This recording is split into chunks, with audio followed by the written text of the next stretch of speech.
Արդեն 2 ամիս է Դիլիջան համայնքի Հաղարծին գյուղի մանկապարտեզում ոչ թե երեխաների, այլ շինարարական աղմուկ է։ Կառավարության 300 դպրոց եւ 500 մանկապարտեզ ծրագրով հերթական նախակրթարանն է հիմնանորոգվում։ Մեծածավալ ծրագիր է նախատեսված մարզում։ Նորոգվող մանկապարտեզների թիվը ընդհանուր առմամբ ծրագրով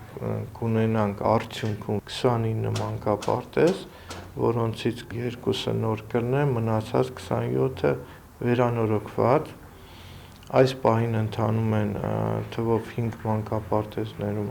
ակտիվ աշխատանքներ, որը կավարտվի ամռանը։ Հիմնականում մեր մանկապարտեզները կունենան նորին մրցակցող տեսք եւ չեն զիջի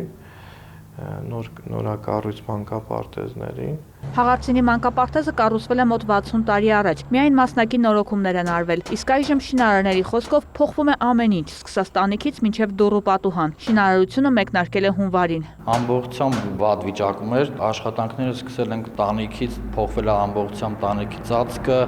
թիթեղը, հատակն է փոխվել, ամբողջությամբ արվել է ցեմենտավազե շերտ, ամբողջությամբ փոխվել են էլեկտրականությունը, ջերմամեկուսացումը արվում, ջեռուցման համակարգից բռնած ամբողջությամբ փոխվում է։ Տեսք հաստանում ավելի ժամանակակից։ Ծրագրի արժեքը 88 միլիոն դրամ։ Հիմնական շենքին կից մանկապարտեզը ունի նաև խոհանոցային մասնաշենք, որը նույնպես ներս ու դրսից լիովին կվերափոխվի, կնորացվի։ Շինարարների զգալի մասը տեղաբնակներ են։ Մանկապարտեզի սաների թիվը 80-ն է, բայց ամեն տարի հայտերն ավելի են լինում, իսկ շենքային տարածքը բավարար չէ բոլորին ընդունելու համար։ Խնդիրը միայն տեղային չէ։ Հիմնական շեշտը դրված է դպրոցաշինության վրա եւ մանկապարտեզները ավելի շատ վերանորոգության վրա են գնում,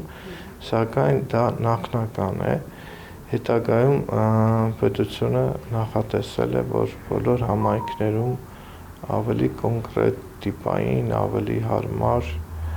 մանկապարտեզների վրա ուշադրություն դարձնի, սա ավելի շատ ժամանակավոր է, որովհետև ամեն դեպքում մենք հանդիպում ենք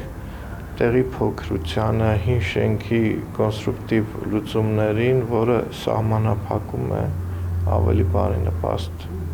միջավայր ստանալու համար։ Հաղարծինի փոքրիկների առջև մանկապարտեզի դռները կվերաբացվեն հունիսի սկզբին։ Վարդուհի Արզումանյան, Գայանե Թամամյան, Վահե Թամամյան, լուրեր։